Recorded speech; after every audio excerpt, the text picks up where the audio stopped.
Sorry. Salutations, respected viewers. This is George from Ireland. Here I am in Cowgate, Edinburgh. So called because cows were led through here when there was a gate in the Middle Ages towards the grass market where they were sold on fairs. Anyway, what's significant here is this little memorial to James Connolly. So James Connolly was born at 107 Cowgate. I'm going to identify this site later. In 1868. He was born in a very poor labouring family. His parents had come from Ireland. They were Catholics, and Cowgate was an Irish area, but often it was unskilled labourers living here. So he grew up in poverty, and he was obliged to leave school at the age of 12. Publicly funded schooling only went up to the age of 12. People could only continue their education beyond that age if they had funding, which he didn't. He became a dustman, and he pretty soon joined the British Army as a drummer boy. He later heard his regiment was going to be sent to India, so he deserted, got away with it, living here for years. And later he moved to Ireland. He was very active in the trades union movement. He never lost his North British accent, and he helped found the Irish Socialist Republican Party. So he didn't like the Home Rule Party. He wanted to completely separate Ireland from Great Britain, but more important than that for him was the class struggle. He believed that the proletariat and indeed the tenant farmers were exploited by the wealthy, nationalist or unionist. And so he led various strikes. He campaigned for shorter working hours, higher pay, sick pay, things like that. And many things moved him towards being a socialist, and he was a Marxist socialist at that. Is that someone like him, someone of intellectual gifts, who was an avid reader, who was very eager to learn, was obliged to end his schooling at the age of 12. So he was autodidactic, and he was a man who achieved a lot, and you should read some of his essays about labour in Ireland. And he makes the point that one of the reasons Ireland was not as prosperous as Great Britain is because we had no coal, not a single coal mine. Something which is often overlooked by nationalist polemicists who try to say, oh, it's all exploitation by these devilish English fiends. So anyway, he had founded his Irish Citizen Army. In 1913 there was a Dublin lockout, and the Transport General Workers Union was on strike against William Martin Murphy, a very wealthy man from Bantry who'd moved to Dublin, who owned trams and things like that and buses. And so the strike went on for months, and some English trades unionists offered to take in the children of Irish workers on strike, but the Catholic Church agitated against it, saying no, then they might be infected with Protestantism.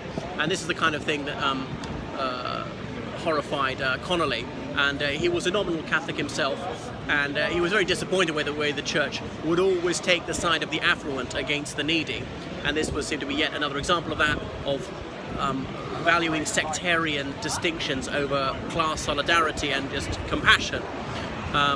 So that was that. Anyway, there were lots of clashes in 1913, the Dublin lockout. The same thing had been going on in Great Britain, something I think Connolly wouldn't like to recognise, that Ireland and Great Britain really moved along the same historical trajectory like that. And then the First World War broke out, the strikes had been defeated. But strikes started going on in Great Britain in munitions factories, not so much in Ireland, though we didn't have many munitions factories. And he planned his own uprising, and thinking that he could lead to form a socialist state.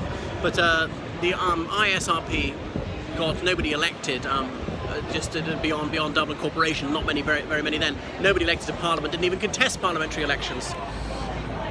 So his Irish Citizen Army had an overlapping membership with the Irish Volunteers. So they, most ICA guys were in the ICA only, not also in the Irish Volunteers. Sean O'Casey, the celebrated playwright, was a member of the Irish Citizen Army, and he moved the membership of the two organisations be made mutually exclusive, but that was rejected. He actually left the Irish Citizens Army at that point, though he was broadly sympathetic to their objectives.